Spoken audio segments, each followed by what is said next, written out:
वंचित बहुजन आघाडीच्या कार्यकर्त्यांवर गोळीबार झाल्याची घटना समोर आली आहे। वंचितचे उपतालुका अध्यक्ष सुनील बोदडे आणि युवा आघाडीचे प्रकाश भिसे हे नांदुरावरून जळगाव जामोदकडे येत होते आणि यावेळी खांडवी आसलगाव दरम्यान त्यांच्या कारवर गोळीबार करण्यात आला। त्यानंतर हल्लेखोरांनी लोखंडी रॉडने हल्ला केला। त्यांच्यावर 3 गोळ्या झाडण्यात आल्या, मात्र ते या हल्ल्यातून थोडक्यात बचावले आहेत। हा हल्ला कोणी केला याचा आता शोध पोलीस घेत आहेत। वंचितच्या कार्यकर्त्यांवर गोळीबार झाल्याची ही घटना घडली आहे। बुलढाण्यामधून ही मोठी बातमी समोर येते। वंचित बहुजन आघाडीच्या 2 कार्यकर्त्यांवर गोळीबार झाल्याची घटना आहे। वंचितचे उपतालुका अध्यक्ष सुनील बोदडे आणि युवा आघाडीचे प्रकाश भिसे हे नांदुऱ्यावरून जळगाव जामोदकडे येत होते आणि त्यावेळी ही घटना घडली।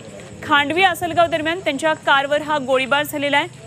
हल्लेखोरांनी लोखंडी रॉडने सुद्धा त्यांच्यावर हल्ला करण्याचा प्रयत्न केला। 3 गोळ्या त्यांच्यावर झाडण्यात आल्या, मात्र या हल्ल्यातून ते थोडक्यात बचावलेले आहेत।